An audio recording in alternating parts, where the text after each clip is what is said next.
Hello नमस्कार बेटा, how you, कैसे हैं आप सभी लोग। I hope you are well. You are most welcome in your favourite YouTube channel Shiv Upadhyay bio class. बच्चों, आज हम आपके इस फेवरेट यूट्यूब चैनल में एक क्लास 12 का बहुत ही इम्पोर्टेंट, बहुत ही उम्दा, बहुत ही ज़बरदस्त चैप्टर लेकर मैं शुरू करने वाला हूँ।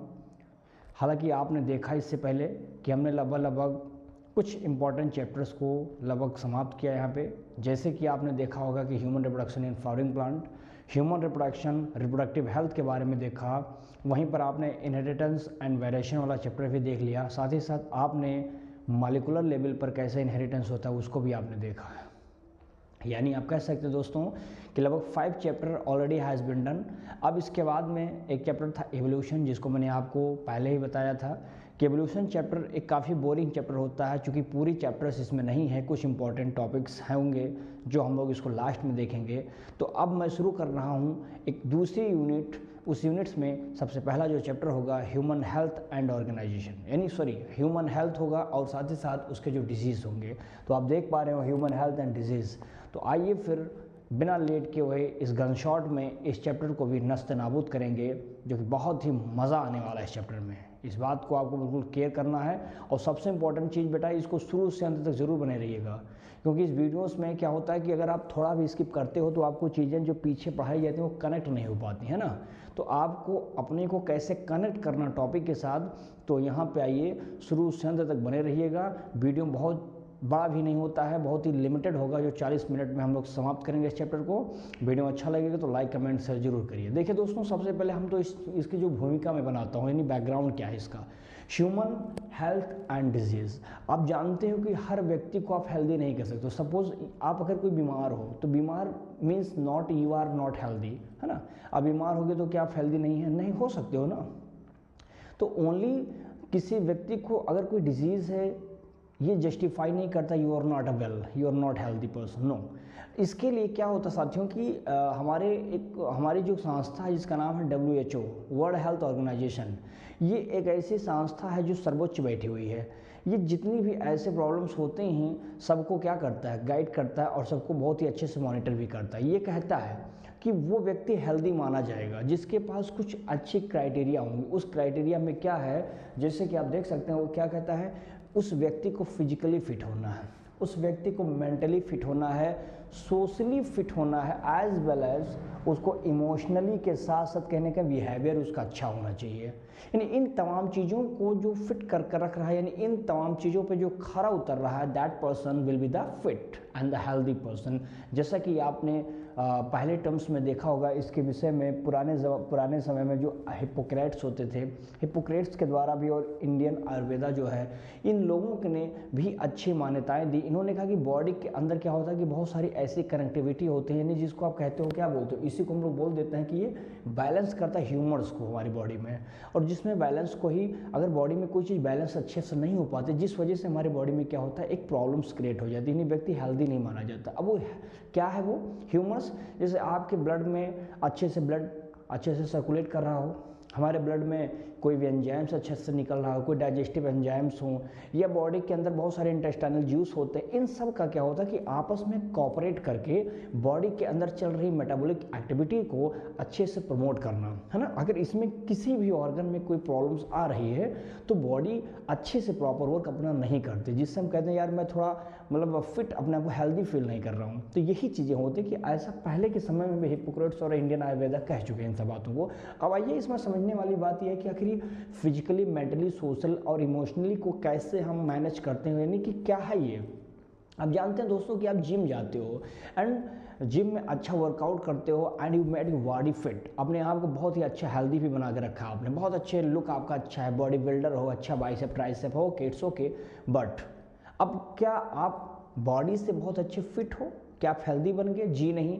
अब हो सकता है कि कोई ऐसी डिजीज़, कोई ऐसा प्रॉब्लम्स आपके अंदर डिसऑर्डर हो जिसकी वजह से आपकी बॉडी वैसे मेंटेन धरी की धरी रह जाए, लेकिन आपका ब्रेन क्या हो, अच्छे से प्रॉपर वर्क ना करता हो। तो यानी इसने WHO ने क्या कहा, सिर्फ फिजिकल फिट होना is not clear that you are a fit one, right. Second क्या बोलता है, इसमें कहता है कि मेंटली फिट होना, जो भी मैंने बताया, अच्छी बॉडी बिल्डिंग बना के रखे हो, लेकिन सोचे कि आपको भेजा जाता है कि जरा तुम जा करके ऑफिस ऑफिस में ये काम करके आना। अब ऑफिस में जाते हो और ऑफिस में जाते ही बॉस को आपने 2 घंटा खींच के लगा दिया।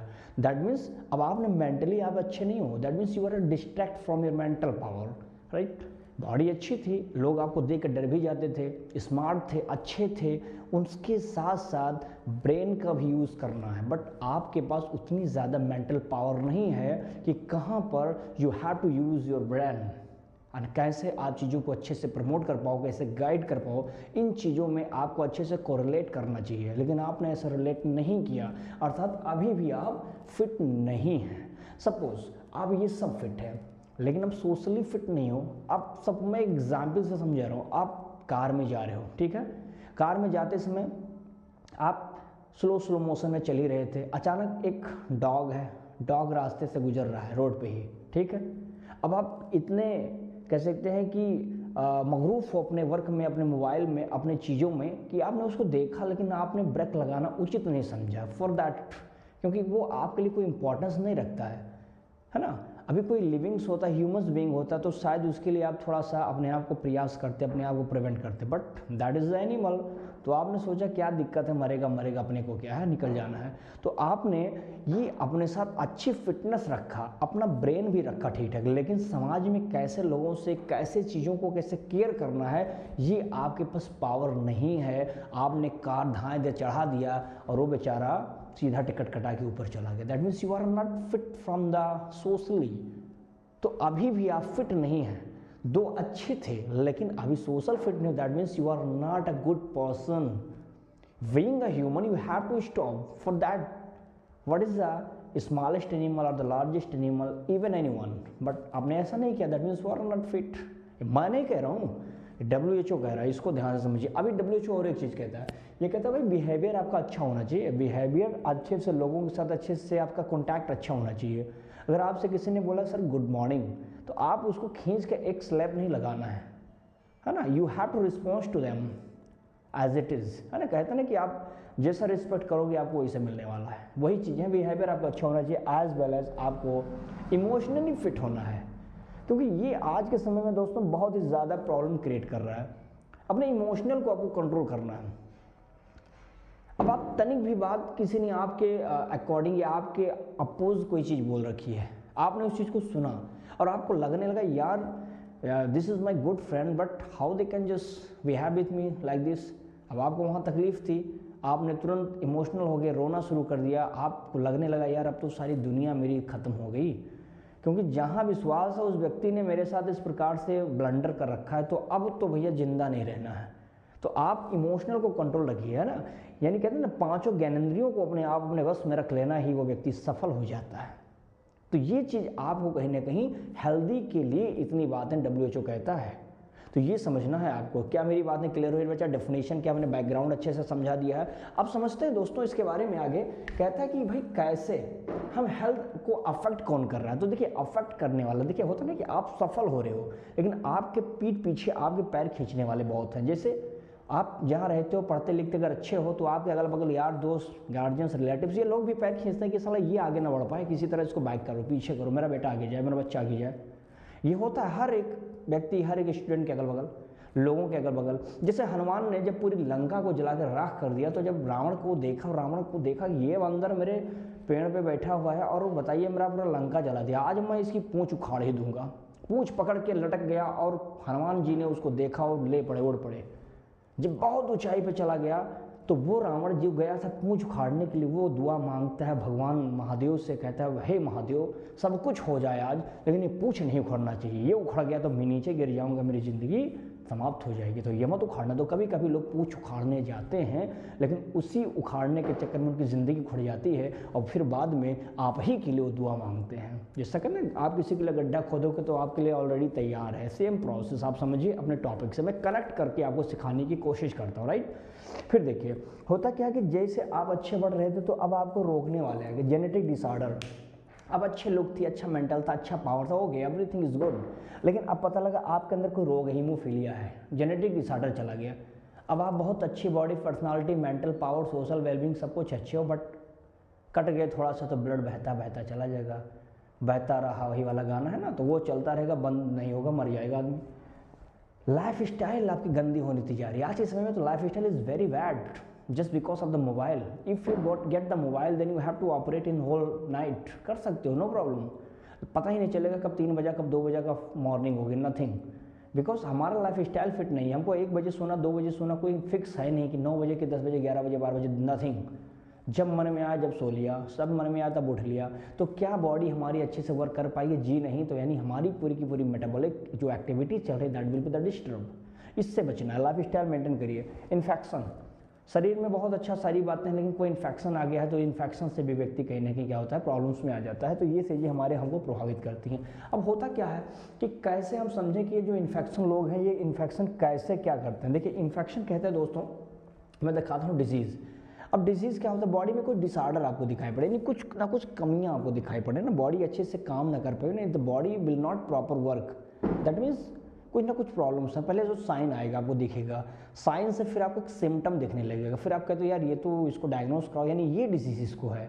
यानी वो जो डिजीज़ होते हैं 2 प्रकार से, कंजेंशियल डिजीज़ है, एक होता है हमारा कैसा होता है, एक्वायर्ड होता है, जो आपने पाते हो। कंजेंशियल मतलब आप बाई बर्थ आपको मिलता है, जन्म ले तो जैसे रोग हो जाता है, तो कंजेंशियल बाई बर्थ, जैसे डाउन सिंड्रोम है, SC सिकल सेल एनीमिया, ये सब जन्म लेते समय ही आ जाते हैं। ये आते नहीं बाहर से कि मार्केट से 5 रुपये का मिल गया, 2 रुपये मिल गया, नथिंग। फिर देखिए ये देखेंगे, और यहाँ पर क्या होता है भाई, हमारा एक्वायर्ड क्या होता है, ये हम गेन करते हैं ड्यूरिंग द लाइफ टाइम, क्योंकि हम ये समझते हैं कि जो कंजेंशियल में ये बर्थ से आता है ये कम्युनिकेबल और इन्फेक्शियस डिजीज़ में, और ये भाई साहब अब डिवाइड हो जाते हैं। अगर आपने जो गेन किया है, जो पाया है, वो 2 प्रकार से पाते हो। एक तो हो जाता है, मैंने बताया कि कम्युनिकेबल होगा, जो एक दूसरे से हेल्दी पर्सन में फैल जाता है।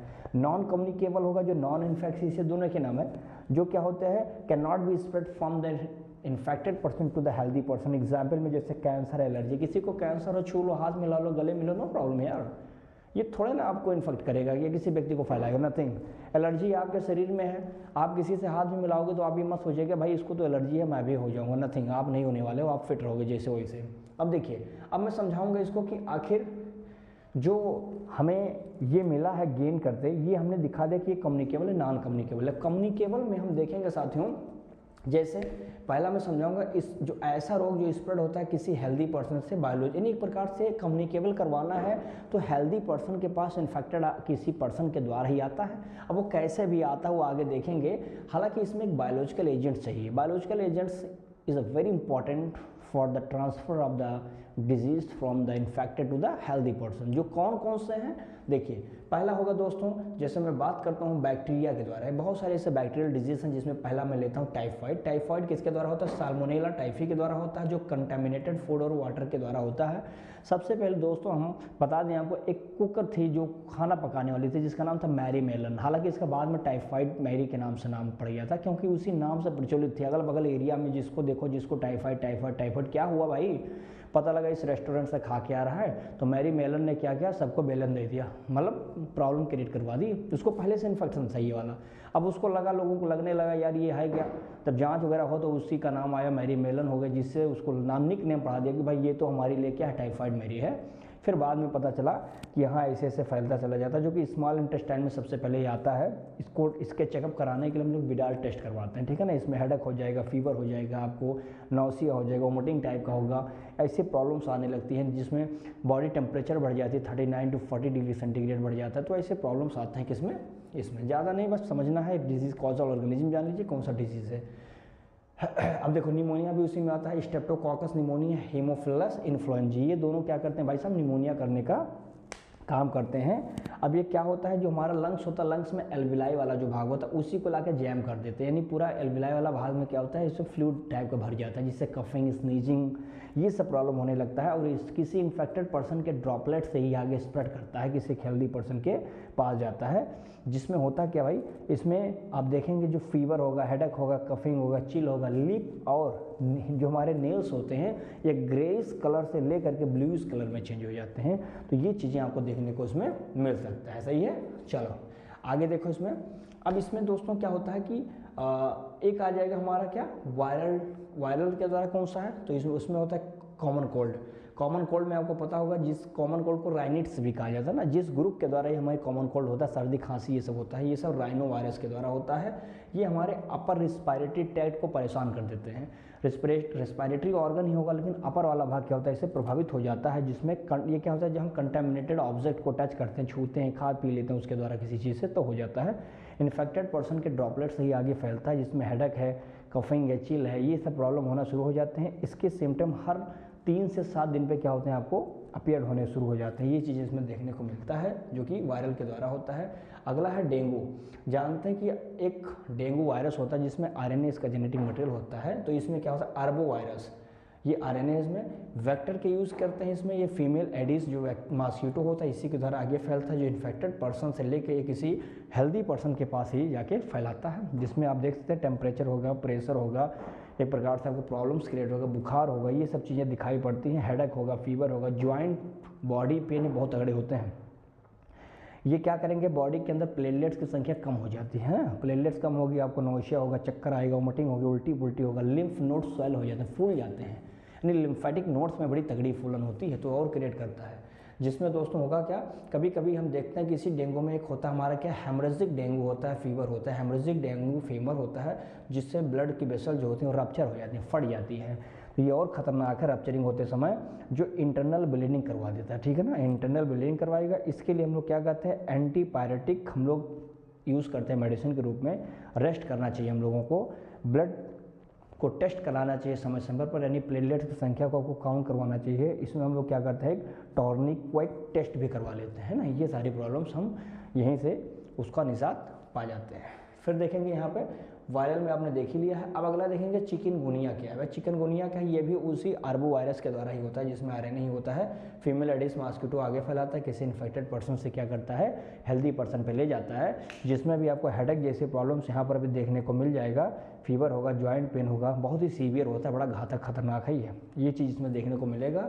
एंड क्या होता है, इसका डायग्नोस करवाना है तो आप ब्लड टेस्ट करवा लीजिए और RT-PCR करवा लीजिए, यानी कि रियल टाइम आप reverse transcriptase polymerase chain of reaction करवाना पड़ता है, जिससे RT-PCR कराते हैं। जो आपने उसमें कोरोना में करवाया था RT-PCR, वही सेम प्रोसेस यहाँ पर आपको देखने को मिलता है। इसमें एंटीबॉडी और एंटीजन जैसे टेस्ट को भी कराना चाहिए हमको, है ना, ये चीज़ें इसमें ज़रूरी है।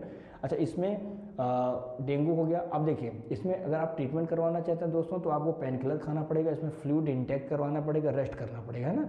और कभी प्रिवेंशन करवाना है तो स्टेगनेंट वाटर, जो रुका हुआ पानी, उसको समाप्त करिए, ख़त्म करिए। साथ ही साथ जो भी फुल क्लॉथ पहनिए और मॉस्किटोज को मारने वाला पूरा उपाय ढूंढ लीजिए, क्योंकि वही फैला रहा है तो इसको मार दीजिए।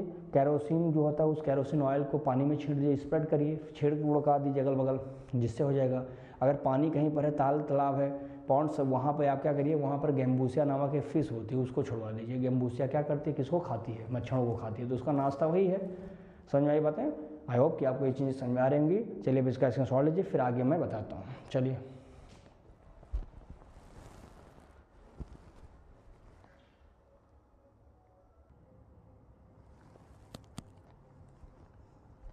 चलिए बेटा, अब इसमें थोड़ा सा आगे देखने वाले हम लोग। इसमें देखिए, अब इसमें दिया हेलमिंथेस के द्वारा क्या होता है। देखिए, हेलमिंथेस आप जानते होंगे दोस्तों, इसमें क्या होता है, जिसे एस्कैरियासिस भी इसी से द्वारा होता है।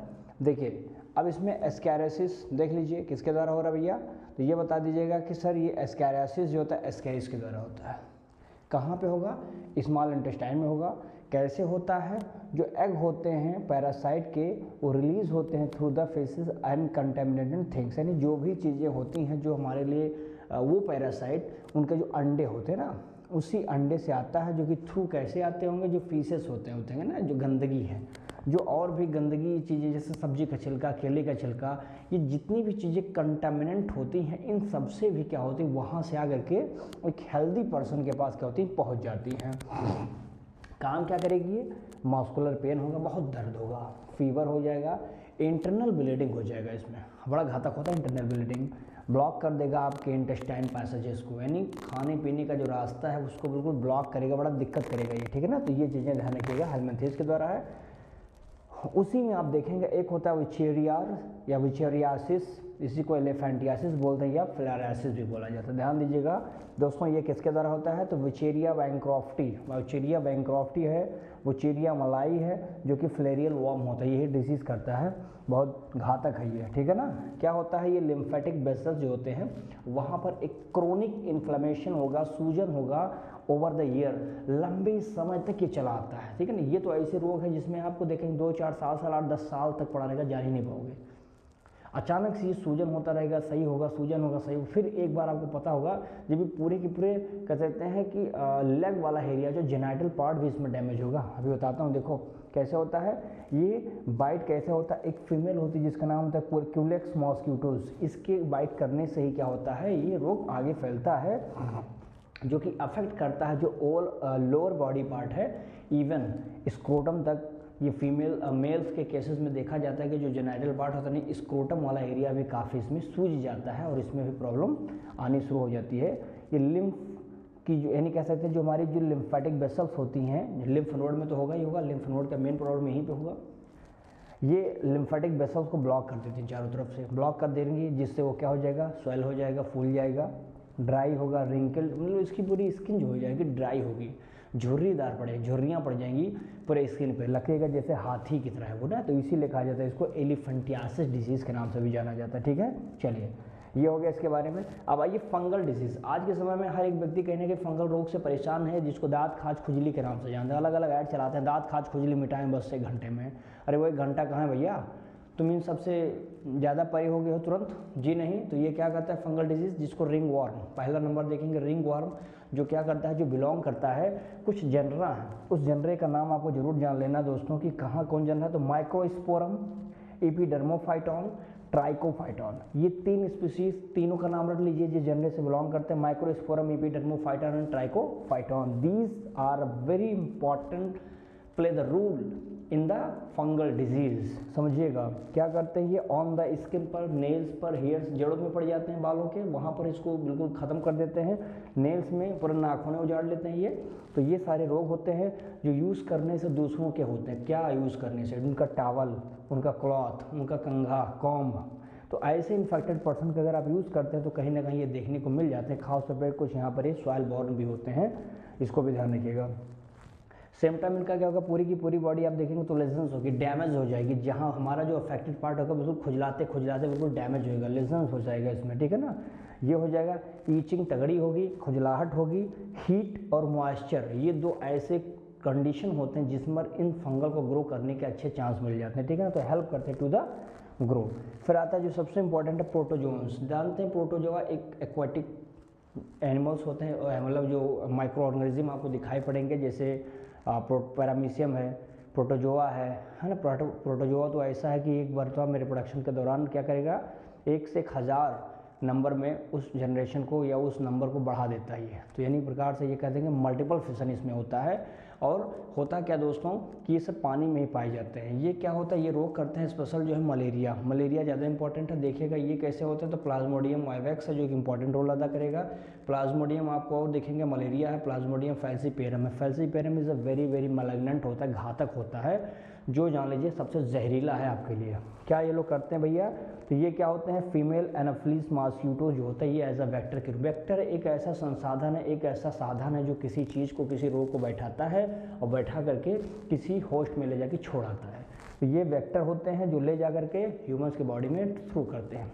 होता क्या है देखो, जो ये डाइजेनेटिक कह दीजिए, ये डाइजेनेटिक पैरासाइट है, यानी 2 इनको चाहिए लाइफ ज़िंदगी यानी लाइफ साइकिल को कंप्लीट करने के लिए 2 ऑर्गन चाहिए। यानी पहला है मॉस्किटो जो सेक्सुअल होस्ट के रूप में जाना जाता है लाइफ साइकिल के लिए, और ह्यूमन एसेक्सुअल होस्ट होता है जो इस लाइफ साइकिल को मेंटेन करने में हेल्प करता है। होता कैसे भैया, देखो मॉस्किटो है, मॉस्किटो ने क्या काम किया होगा भैया, तो मॉस्किटो आप देखेंगे तो इसके अंदर से आप देखेंगे स्पोरोजोइट्स होगा जो कि सेलेब्री ग्लैंड में होता है, फिर वो चला जाता है किसी ब्लड में ह्यूमन्स के, फिर वहाँ पर जा करके उसके डिवाइड करता है लीवर में, यानी लीवर यानी हिपेटोसाइट जो सेल्स होता है उसको रप्चर करने का काम करेगा, फिर ये रिलीज़ करेगा वहाँ से ब्लड में, और दोस्तों क्या करेगा, फिर ये इंटर करेगा कहाँ पे, आरबीसी में, और आरबीसी को रप्चर करता है। जब आरबीसी रप्चर हो जाती है तो अपने अंदर से एक केमिकल सिक्रेट करता है जिसका नाम हीमोजॉइन कहा जाता है। ये ब्लड में चला जाता है, ब्लड प्लाज्मा में, बाद में इसी से फीवर शुरू हो जाता है, और फाइनली री एंटर करता है, यानी बच्चा अभी भी आरबीसी को छोड़ेगा नहीं, अब री एंटर करेगा और फिर देखेंगे जो गैमेटोसाइट्स होते हैं वो बन जाते हैं मेल और फीमेल्स में, ठीक है। फिर देखेंगे ये दोस्तों अपटेन कर लिए जाते हैं कहाँ पर, अपटेकन बाय द मॉस्किटो ने इसको अपटेक कर लिया। फाइनली जाइगोट जो होते हैं बनना शुरू हो जाते हैं, जो कि क्या करते हैं, दैट फॉर्म द स्पोरोजॉइट, और स्पोरोजॉइट का फॉर्मेशन कर देते हैं। फाइनली ये रीच कर जाते हैं कहाँ पर, पहुँच जाते हैं सेलेब्री ग्लैंड में, और यही इन्फेक्टेड जो हमारी ये मॉस्किटोज होती हैं जब किसी हेल्दी पर्सन को काटती है तो उसके सेलेब्री ग्लैंड में फंसा हुआ ये हीमोजॉइन चला जाता है उसकी बॉडी में, स्पोरोजॉइट्स, और फिर ये उस व्यक्ति को भी क्या करता है, प्रभावित कर देता है। यानी प्रकार से आप यही समझिए जो गंदा नाला, उस गंदे नाले में ये पाए जाते हैं, ठीक है ना, उस गंदे नाले से मॉस्किटो लेकर चली जाती है इसको, और इसी को ला करके किसी हेल्दी पर्सन के शरीर में डाल देती है, जिससे उसको इन्फेक्शन क्या होता है, शुरू हो जाता है। समझ में आई बातें? तो चलिए इसका स्क्रीनशॉट लीजिए, फिर आगे बता रहा हूँ। चलिए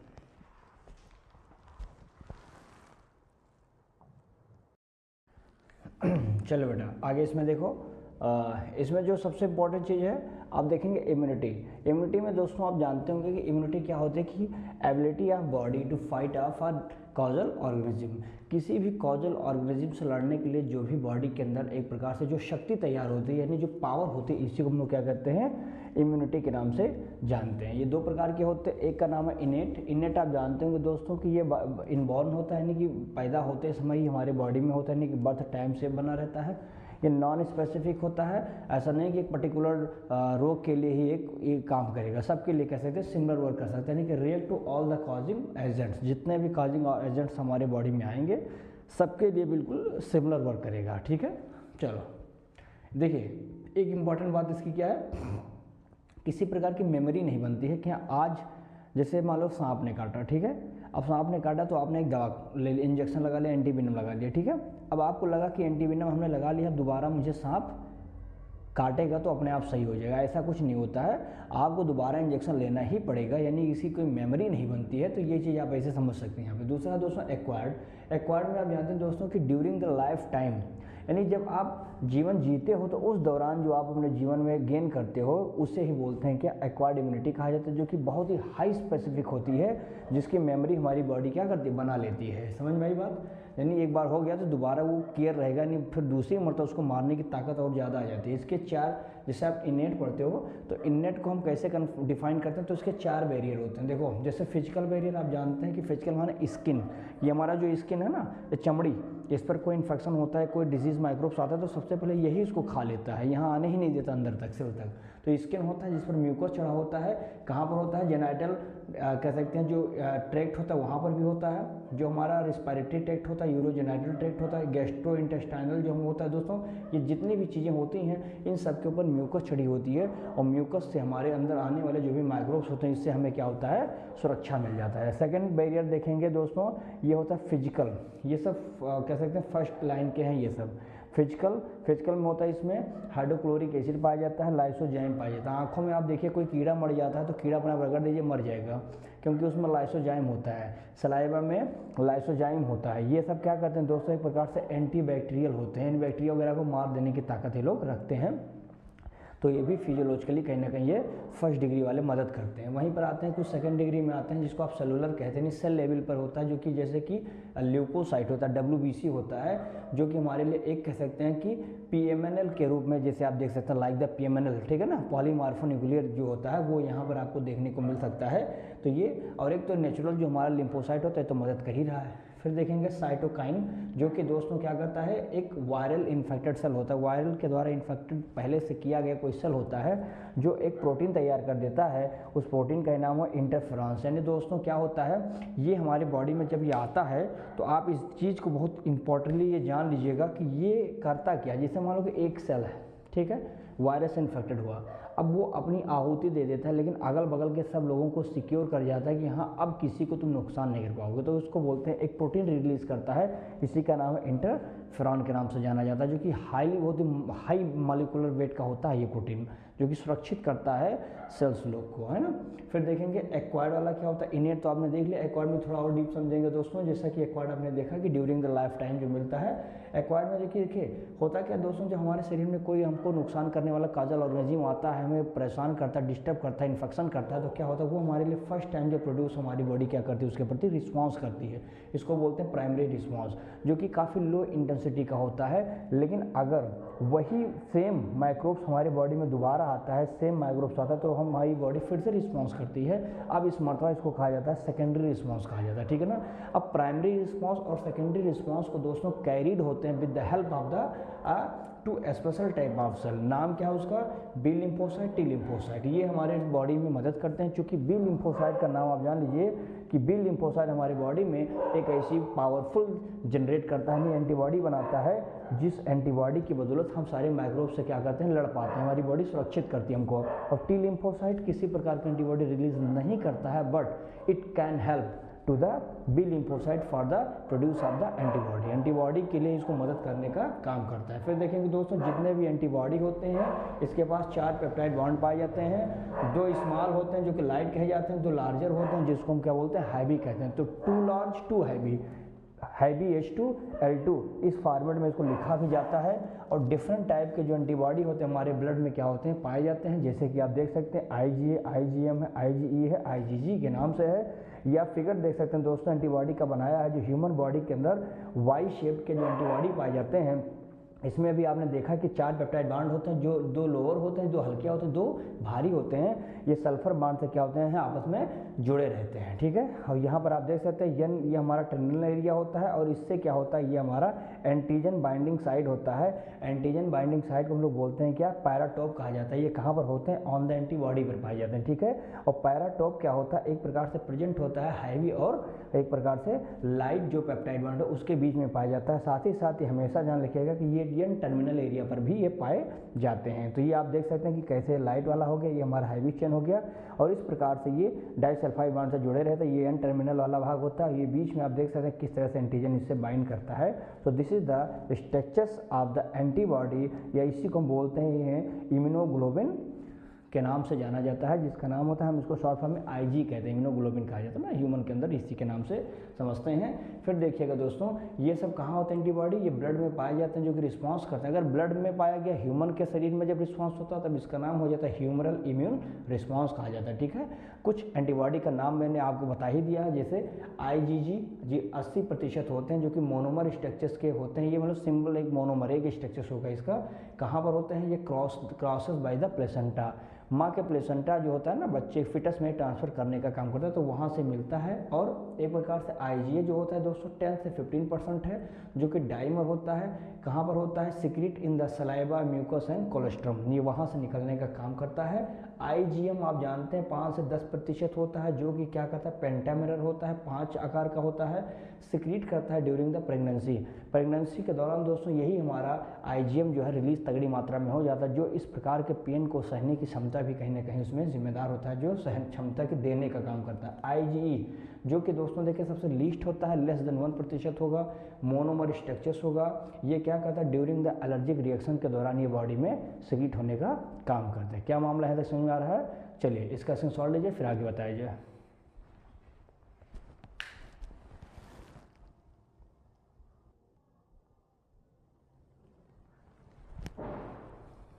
चलिए भैया अब इसमें आगे देखते हैं दोस्तों। इसमें एक इम्पॉर्टेंट टॉपिक इसमें छोटा है जिसका नाम है ग्राफ्ट रिजेक्शन किसे बोलते हैं। देखिए जब आप कोई बॉडी को ट्रांसप्लांट करवाते हैं ना, तो before the transplantation it is a very important, या हम कह सकते हैं बहुत ही ज़रूरी है कि आप कुछ चीज़ों को ज़रूर चेक करिए, ठीक है ना।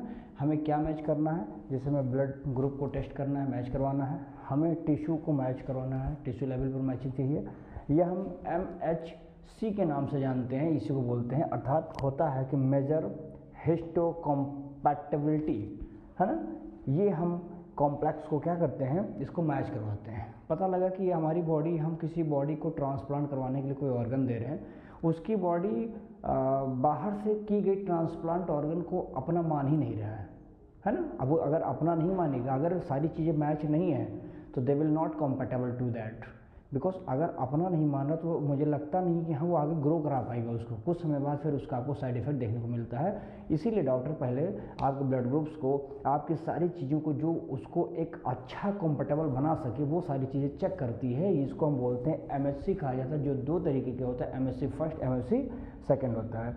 फिर देखेंगे दोस्तों इसमें एक होता है एक्टिव इम्यूनिटी। क्या होता है, देखिए ये इटसेल्फ रिस्पॉन्स करता है, यानी हमारे बॉडी में पैथोजन अगर कोई आते हैं तो अपने आप जो मर जाते हैं वो मारने की क्षमता हमारी बॉडी क्या करती है, एंटीबॉडी सिक्रीट करती है, तो एंटीबॉडी बन जाती है जो कि एक्टिव इम्यूनिटी के लिए क्या होता है, जिम्मेदार होता है। समझ में आए, हालांकि ये काफ़ी स्लो भी होते हैं। फिर देखिएगा अब इसी में आप जान लीजिए पैसिव इम्यूनिटी क्या है। पैसिव मतलब होता है कि बॉडी पैसिवली इसको क्या करती है, रिसीव करती है ना। अब रिसीव कैसे करती है, एंटीबॉडी ये जो बनी है दोस्तों, ये कहीं ना कहीं कैसी होती है, काफ़ी फास्ट होती है, फास्ट रिस्पॉन्स करता है। इफेक्ट कहता है इसका शॉर्ट टर्म्स के लिए, है ना। तो ये हमारे लिए बॉडी जो पॉजिटिवली रिसीव कर रहे हैं ये चीज़ें हमारे अंदर जो एंटीबॉडी जाती है, तो हालांकि रिस्पॉन्स बहुत तगड़ा करने वाली है, लेकिन इसका इफेक्ट क्या होता है, बहुत कम समय के लिए होता है, जो 2 तरीके के लिए है। जैसे मान लो सर दर्द हो रहा तो दवा खा ली तो तुरंत आराम हो जाता है ना, लेकिन वो ऑलवेज हमेशा के लिए थोड़े ना है, शॉर्ट टाइम के लिए है। जैसे नेचुरल होता है और एक आर्टिफिशियल है। नेचुरल में होता है कि जैसे आप देखते हैं आईजीजी, जो कि माँ के मिल्क में फर्स्ट टाइम में जो कोलेस्ट्रॉल होता है उसी से क्या होता है, प्लेसेंटा के थ्रू फिटस में वो, या हम कह सकते हैं प्लेसेंटा के द्वारा वो आगे बच्चे को मिलता रहता है, तो प्लेसेंटा के द्वारा नेचुरली जाता है, एंटीबॉडी ही है। कुछ आर्टिफिशियल हैं जो अब रेडीमेड क्या करते हैं, लेते हैं। जैसे किसी व्यक्ति को सकोला सांप काट ले तो उसके प्रति क्या करता है, वो एक दवा खाता है, इंजेक्शन लेता है जिसको एंटीवीनम कहा जाता है। तो ये रेडीमेड है जो बॉडी में जा करके क्या करता है, एक अपनी ताकत बनाता है, उस रोग से लड़ने की क्षमता डेवलप करता है।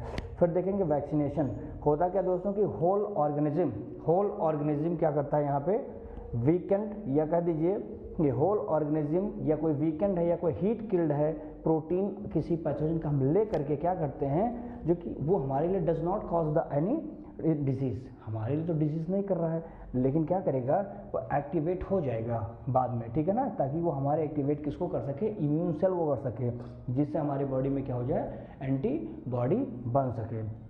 इसी को इम्यूनाइजेशन के नाम से जाना जाता है। अर्थात आप देखिए जैसे आप कोई भी इंजेक्शन कोई वैक्सीन लेते हो, तो जैसे मान लो सांप आपने किसी को काटा, तो क्या सांप के वैक्सीन को हम अलग से कोई दवा बनाते हैं, जी नहीं, उसी सांप के जहर को निकालते हैं, उसके कुछ भाग को, उसके कुछ प्रोटीन्स को ले लेते हैं, फिर बाहर से उसमें कुछ केमिकल्स वगैरह मिला करके हम एक तैयार करते हैं दवाई, जिसको आप बोलते हैं एंटीवीनम। वही ये कह रहा है कि उस जो चीज़ हम उससे ले रहे हैं, उसके प्रोटीन से, उसके कोई भाग से ले करके कोई जो दवा तैयार करें, वो उसके लिए नुकसान नहीं होगा, क्योंकि वो सिर्फ हमारी बॉडी में कुछ दवाइयों के साथ मिल करके वो एक्टिवेट कर देगा, ताकि हमारी एंटीबॉडी क्या हो जाए, एक्टिवेट हो जाए और रोगों से लड़ने की क्षमता हमें बना सके। फिर देखेंगे दोस्तों एलर्जी होता क्या कि कुछ exaggerate immune response toward the allergens, हमारी बॉडी में कुछ क्या होता है, एक्सग्रेट हो जाता है, जो इम्यून को रिस्पॉन्स करते हैं उसी को एलर्जेंस कहा जाता है। भाई इम्यून को प्रभावित कर दे, एलर्जी एलर्जॉन्स के द्वारा होता है ना, तो यही चीज़ें हैं। तो एलर्जॉन्स में क्या होता है, ये एलर्जिक काजिंग एजेंट्स होते हैं। जैसे कौन कौन से होते हैं, जैसे आप देखेंगे पॉलन है, एनिमल डेंडर है, और जो डस्ट में माइल पाए जाते हैं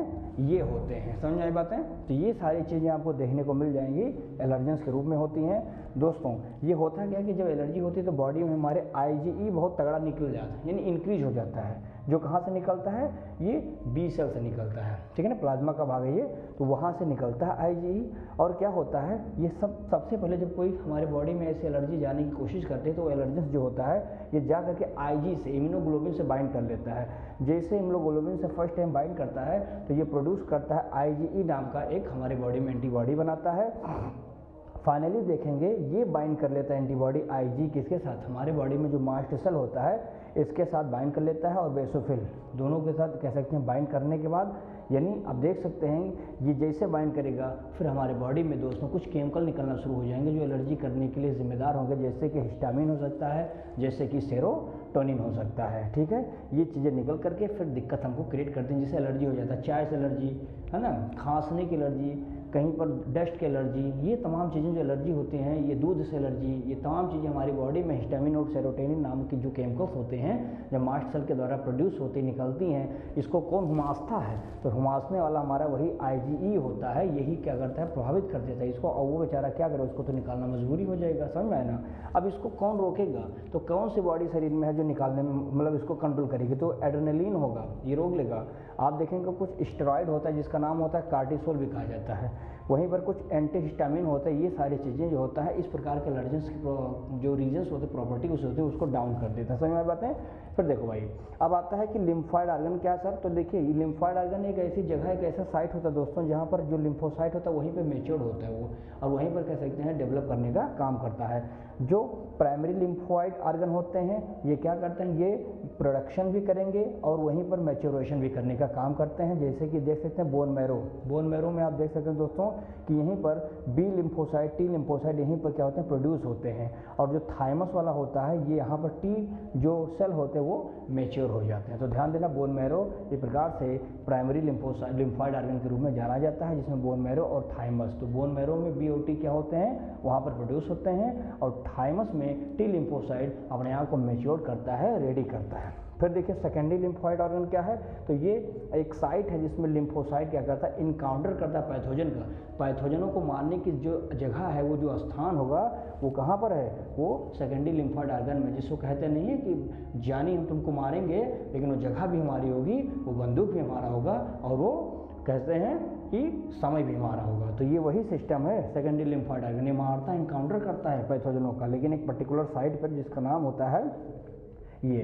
जैसे ये एग्जाम्पल क्या सेकेंडरी लिम्फोइड ऑर्गन का, स्प्लीन, आप स्प्लीन जानते हैं ये वीन शेप का होता है, ये लिम्फॉइड या लिम्फोसाइट और फैगोसाइट्स भी इसमें होते हैं, फैगोसाइट्स होते हैं जो फिल्टर करता है और ट्रैपिंग करता है कि इसको जो भी ब्लड बॉर्न जो काजल ऑर्गेनिज्म होंगे, जो डिजीज़ करने वाले ऑर्गेनिज्म होते हैं, उसको ये क्या करता है, ट्रैप करके खा लेता है, मार देता है। और फिर ये क्या कहता है, एक प्रकार से रिजर्वायर होते हैं किसके, एरिथ्रोसाइट के होते हैं, तो स्टोर करने का काम भी करता है। फिर देखिए इसमें दोस्तों टॉन्सिल, दूसरा हमारा सेकेंडरी लिम्फॉइड ऑर्गन है, टॉन्सिल है। फिर देखेंगे अपेंडिक्स है, फिर देखेंगे इसमें आता है पियर्स पैचेसेस होते हैं, इसका एक नाम कह सकते हैं कि क्या है, तो लिम्फ नोड होता है स्मॉल इंटेस्टाइन का ये, ठीक है। फिर आता है इसमें माल्ट, माल्ट मतलब होता है दोस्तों म्यूकोसा एसोसिएटेड लिम्फॉइड टिश्यूज़ का नाम होता है, ठीक है ना, जो आप देख सकते हैं गैस्ट्रो इंटेस्टाइनल में होता है, रेस्पिरेटरी ट्रैक्ट में पाया जाता है। तो इस प्रकार से हम कह सकते हैं कि यहाँ पर ये माल्ट पाए जाते हैं। फिर देखना इसमें अब आता है लिम्फ नोड भी है, लिम्फ नोड भी एक सेकेंडरी लिम्फॉइड ऑर्गन का ही भाग है, जो क्या होता है, एक स्मॉल सॉलिड ट्रैपिंग करता है पैथोजेंस को, जो प्रेजेंस होता है कहाँ पर इन द लिम्फ में, लिम्फ में जो भी पैथोजन हो उसको जिम्मेदारी, खाने पीने की जिम्मेदारी इनके पास है, लिम्फ नोड के पास है, ठीक है। अब आता है एड्स, एड्स में बहुत ज़्यादा समझना नहीं, पढ़ते चले, मैंने पढ़ाया भी है। एड्स दोस्तों एक प्रकार की बहुत ही घातक बीमारी होती है जिसका इलाज अभी तक, पुख्ता इलाज अभी तक नहीं बन पाया है, बस इसको आप किसी तरह से रोक सकते हैं, प्रिवेंट करने का काम कर सकते हैं, but there is a no particular cure of this one, है ना, जिसका आप समझ 1 दिसंबर को हम लोग एड्स डे मनाते हैं, आप जानते होंगे क्या होता है, ये एक्वायर्ड इम्यूनोडेफिशिएंसी सिंड्रोम इसका पूरा नाम होता है। एक्वायर्ड मतलब आप समझ लीजिए दोस्तों कि ये क्या करता है, कि धीरे धीरे हमको आगे बढ़ने में, यानी कह सकते ये क्या करता है, धीरे धीरे ये आगे बढ़ाएगा, और ये यानी कि लाइफ टाइम में प्रोसेस चलता रहता है, ध्यान है ना।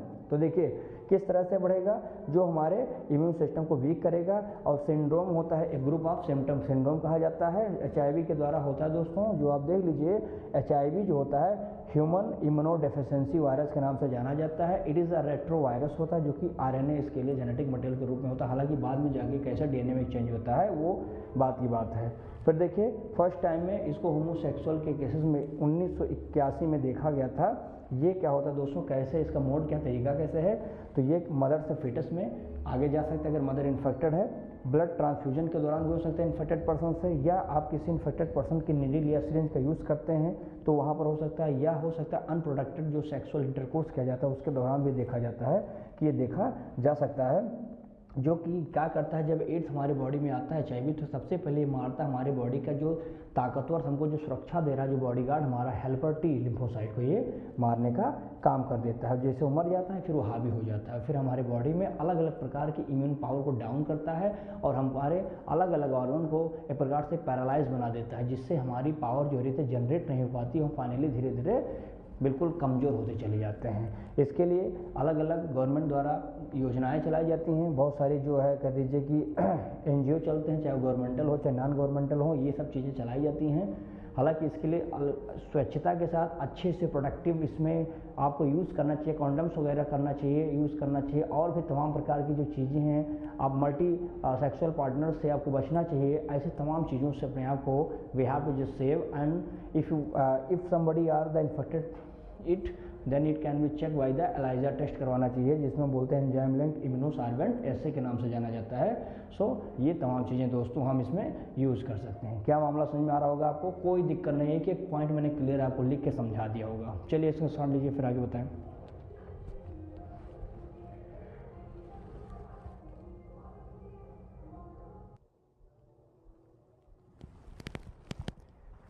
चलिए दोस्तों, अब इसमें एक लास्ट ये होगा जिसमें आप समझ सकते हैं दोस्तों कैंसर। आपको पता होगा कि हमारी जो दोस्तों बॉडी होती है, बॉडी में जितने भी सेल्स पाए जाते हैं, है ना, क्योंकि ग्रुप ऑफ सेल्स एक टिश्यू बनाता है। सेल्स एक smallest structural and the functional unit होता है, जो जीवन की एक बुनियाद दिखाई होती है। होता क्या कि ये सेल हमारा ग्रो करता है एक कॉन्टिन्यूस, एक कह सकते हैं कि एक जितना अमाउंट में नीड होती है बॉडी को उतना ग्रो करता है और सेल को वेल डेवलप करने का काम करता है। होता क्या कि उसी में कुछ ऐसे म्यूटेंट सेल बन जाते हैं जो अनकंट्रोल्ड डिवीजन शुरू कर देते हैं, यानी जिसकी हमारी इच्छा नहीं है अभी, वो अनकंट्रोलेबल करते हैं। यानी देखिए अनकंट्रोल्ड, अनरेगुलेटेड, जब सेल डिवीजन चला जाता है the form a mass of cell is called as a tumour. उसी को हम क्या बोलते हैं?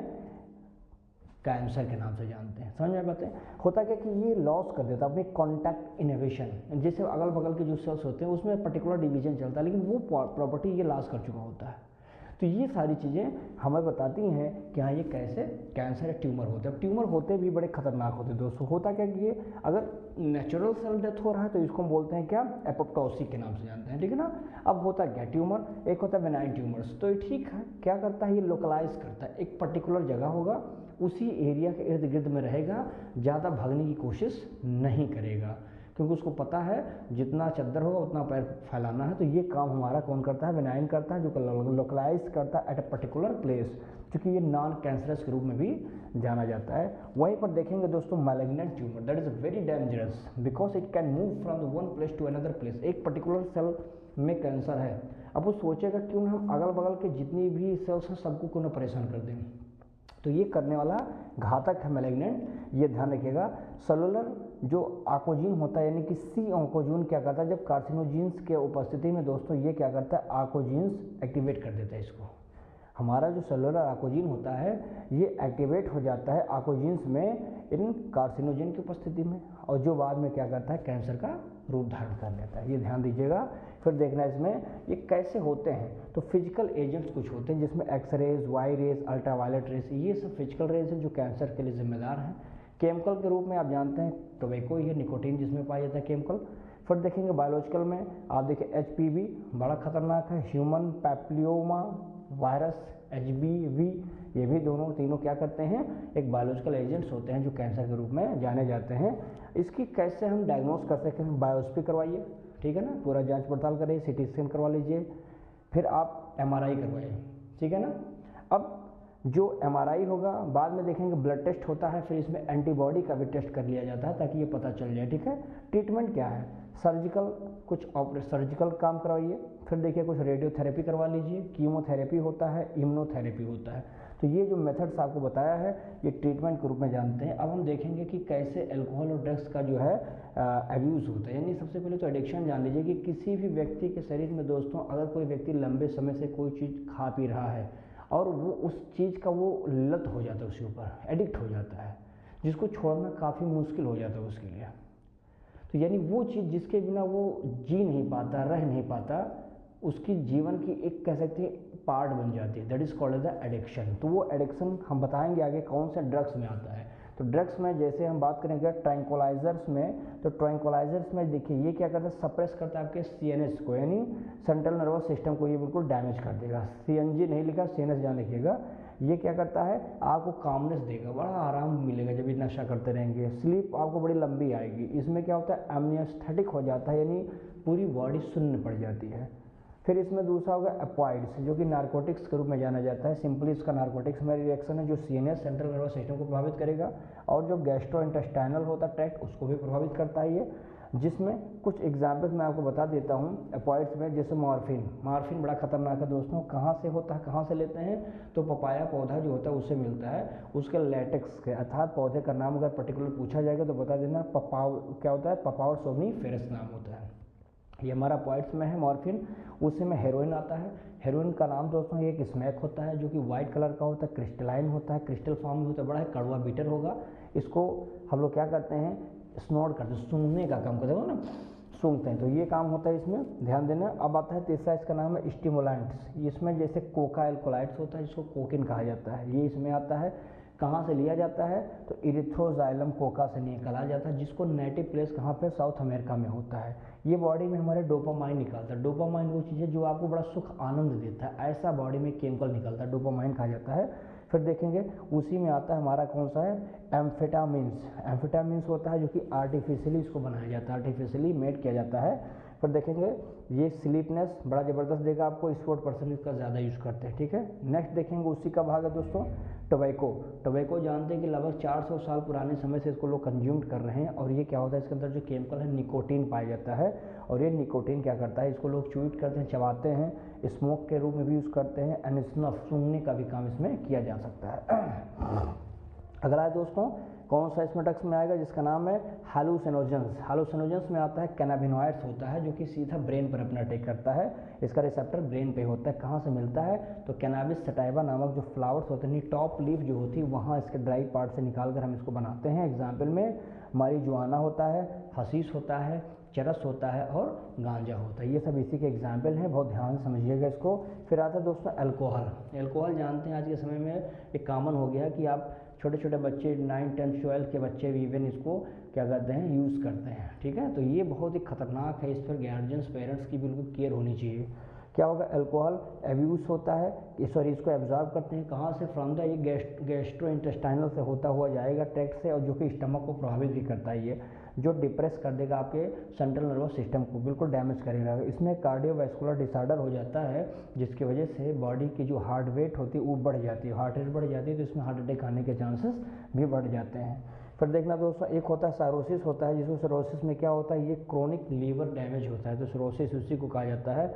एक आता है दोस्तों विड्रॉल सिंड्रोम। क्या विड्रॉल माने हटा लेना, सिंड्रोम माने कोई ग्रुप ऑफ सिम्टम को। कैसे होता है, क्या जब किसी व्यक्ति को जमाने से लत लगी है नशे की, दारू की, सिगरेट की, बीड़ी की, गांजे की, धतूरे की, भंगेड़ी की, जो भी है वो, अब अचानक से तुम उसके घर जा करके उसको बोलते हैं कि कल से तेरा दारू पीना बंद, गांजा पीना बंद, सिगरेट पीना बंद, तो वो व्यक्ति आधा वैसे मर जाएगा।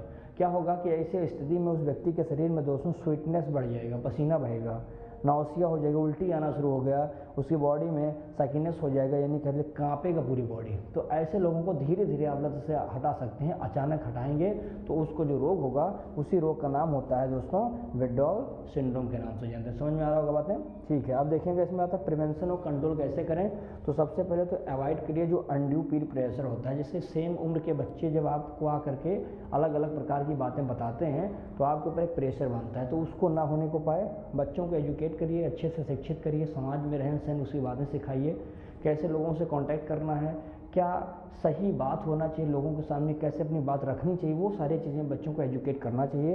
एंड लोगों को, पेरेंट्स को हेल्प जरूर करना चाहिए, उस बच्चे को मेडिकल हेल्प दिलाना चाहिए। यानी अगल बगल के जो प्रेशर होते हैं, पीर प्रेशर, जो पेरेंट्स प्रेशर, रिलेटिव्स प्रेशर, इन सबसे दूर रखिए, क्योंकि ज़िंदगी में दोस्तों आपका नॉलेज आपकी डिग्री तक ही नहीं है, आप कितने टैलेंटेड हो ये सिर्फ आप कागज़ पर लिखी हुई डिग्रियां निर्धारित नहीं करती हैं। अगर आपके पास वो डिग्री नहीं भी है तो आप टेंशन नहीं लेना है, आप मेहनत कर रहे हो ना, आपके अंदर अगर टैलेंट है तो आप बिना डिग्री के भी आप जीवन में सफल हो जाओगे। ऐसे कितने एग्जाम्पल हैं, आप विराट कोहली को लीजिए, आमिर खान को लीजिए, सब 10th के लेवल तक हैं, लेकिन देख लीजिए आज दुनिया भर में अपना लोहा मनवा रहे हैं। क्यों? उनके पास टैलेंट है ना, तो उस टैलेंट की कीमत होती है, ना कि आपके डिग्री की कीमत है। तो जितनी भी चीज़ें हैं आप अच्छे से सीखिए समाज में और बेहतर करने की कोशिश करिए, अपना बेस्ट देने की कोशिश करिए, जिस फील्ड में रहिए अपने आप को सबसे बेहतर बनाने की कोशिश करिए। चलिए दोस्तों, उम्मीद करते हैं कि ये जो चैप्टर्स हम लोगों ने अभी शुरू किया था आपने बहुत अच्छे से समझा होगा, क्योंकि आप देख सकते हैं कि मैंने शुरू से अंत तक एक भी पार्ट, एक भी बात इस चैप्टर्स में नहीं छोड़ा है। सारी बातें बहुत ही कम समय में, मेरा अंदाज़ा है कि लगभग 45 मिनट या बहुत होगा तो 50 के अंदर ही होगा, लेकिन मैंने इसको बहुत अच्छे से एक्सप्लेन कर दिया है। अब बारी आपकी है कि आप रिवाइज करिए, मेहनत करिए। वीडियो अच्छा लगा होगा दोस्तों तो लाइक कमेंट शेयर जरूर करिए और दोस्तों तक जरूर इसको भेजा करिए। वो बच्चे जो अभी तक नहीं भी पढ़े, उनको डर दहशत जो बना हुआ है वायु को लेकर के, बिल्कुल उसको उतार दीजिए, टेंशन मुक्त हो जाइए, क्योंकि अब आप इस गन शॉट में ये सारे चैप्टर्स देख रहे होंगे। चलिए दोस्तों, तब तक के लिए बहुत बहुत शुक्रिया। मिलते हैं एक नए चैप्टर के साथ, तब तक के लिए जय हिंद। स्क्रीन शॉट ले लीजिए इसका।